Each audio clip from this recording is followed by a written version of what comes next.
Hadirat, amanah kita dari segi risda amat penting.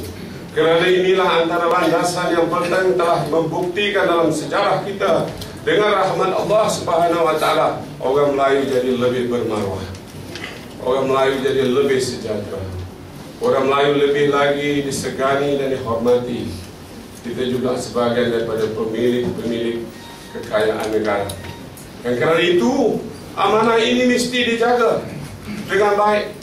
Saya bersyukur sebagai pengurusi Risda bahawa pegawai-pegawai dan kaki tangan Risda daripada atas sampai ke bawah yang saya lihat setakat ini, alhamdulillah mempunyai komitmen, mempunyai prestasi yang amat baik. Ya, kalau ada yang tak baik kita ambil tindakan lah. Itu kita takkan apa ni kompromi. Tapi keseluruhannya ada satu prestasi yang baik, amanah kekal. Tetapi jangan lupa sejarah kita, bagaimana kita lahir. Walaupun kita cinta teknologi, walaupun kita cinta productivity, walaupun kita cinta ekonomi dalaman dan luaran, akar umbi kita ini jangan dilupakan. Karena orang yang tak tahu akar umbi asal usulnya, macam kacang lupakan kulit, akan mudah terpengaruh untuk menghancurkan apa saja warisan yang selama ini kita terima dari pejuang-pejuang dulu, yang akhirnya kerana tidak terbukti kita akan kembali menjadi miskin. Kita akan kembali menjadi orang yang berpecah belah. Kita akan terus menjadi orang yang terpinggir dan disingkir. Kita mungkin lebih terhina daripada dulu. Hadirin hadirat yang dihormati sekalian, kerana itu menjadi pemimpin ini bukan setakat itu kita menzahirkan dan menyampaikan ilmu, bimbingan, kepimpinan kita, tetapi membawa bersama kita rasa kasih dan sayang kepada negara ini dan masa depannya, dan sistem-sistem yang kita warisi daripada dulu jangan diganggu gugat. Kita nak lihat Risda ini dan lain-lain wujud selagi ada bulan dan bintang. Kita tak rela.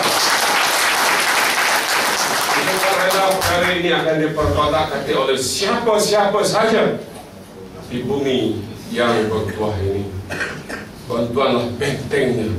Wira-wira, bukan Datuk Wira. Wira-wira dan pahlawan-pahlawan.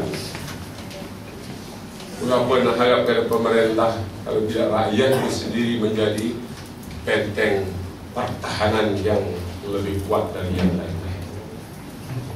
Saudara-saudara yang mati sekalian, Allah raham Datuk On Jaafar, Allah raham Datuk Husin On. Kita bersyukur dalam negara kita ini kerana sumbangannya dalam laluan sejarah Malaysia. Ialah seorang yang patuh kepada undang-undang. Beliau seorang peguam dan seorang militer, seorang anggota angkatan tentera berpangkat kapten. Sejarahnya kenal walaupun pemerintahnya pendek 3 tahun lebih sedikit saja. Tetapi pada masa yang sama pendek itu buat pertama kali seorang menteri masuk penjara.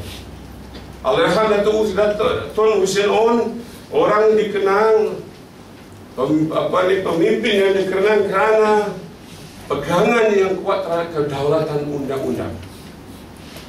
Kedaulatan undang-undang, hadirin hadirat dihormati sekalian, sebahagian dari sistem kenegaraan kita. Kedaulatan undang-undang inilah yang telah menjadi asas kepada kita untuk memberi keadilan. Keadilan yang sama kepada orang yang dinaungi oleh sistem ini. Keluhuran undang-undang bersama dengan kedaulatan undang-undang menjadi pelindung kepada kita. Kalau tidak, masyarakat kita macam masyarakat yang lain-lain di negara-negara lain. Yang kuat akan benamkan yang lemah, yang kaya akan telan yang miskin. Orang yang jahat boleh menganiaya orang yang baik, dan macam-macam lagi ketidakadilan boleh berlaku. Ketidaksesamaan dan hak-hak asasi manusia tidak dihormati dalam keadaan di mana kedaulatan undang-undang tidak menjadi budaya dan trust kepada sistem kenegaraan kita.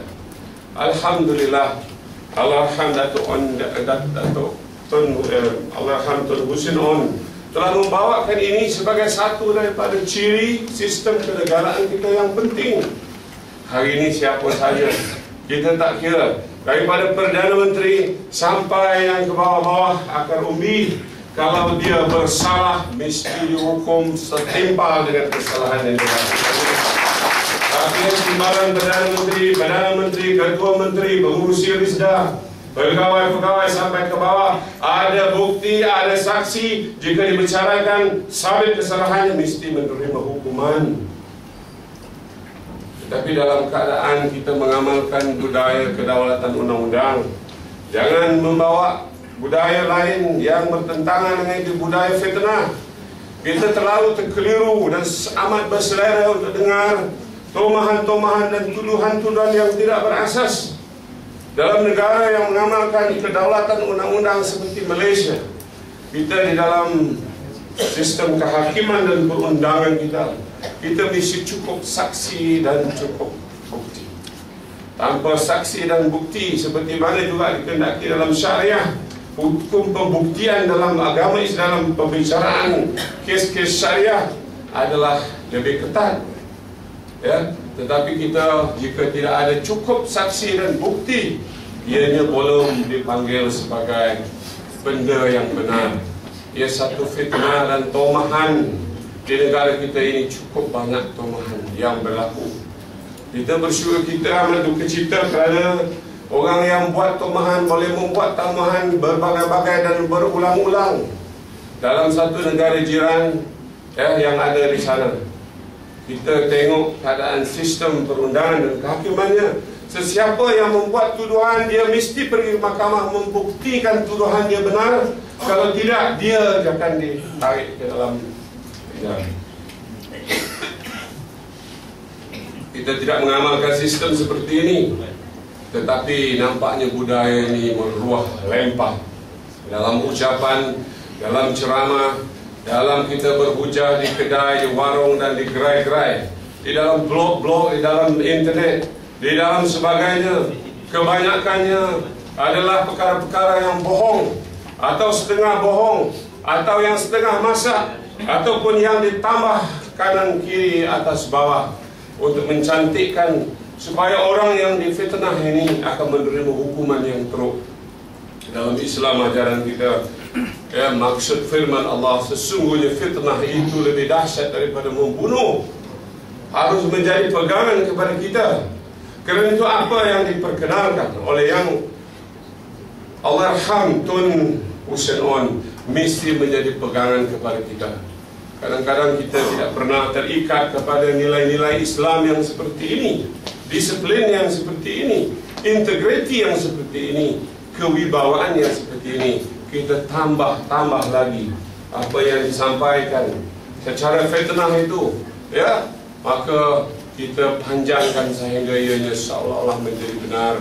Dan kerana itu apabila kita datang satu keadaan di mana kita terpaksa membuat keputusan, dan lebih penting keputusan untuk masa depan negara kita dalam satu pilihan raya umum, kita membuat keputusan yang berasaskan kepada perkara-perkara yang bohong, perkara-perkara yang palsu, perkara-perkara yang diwarna-warnikan, perkara-perkara yang sedap didengar sehingga emosi kita naik.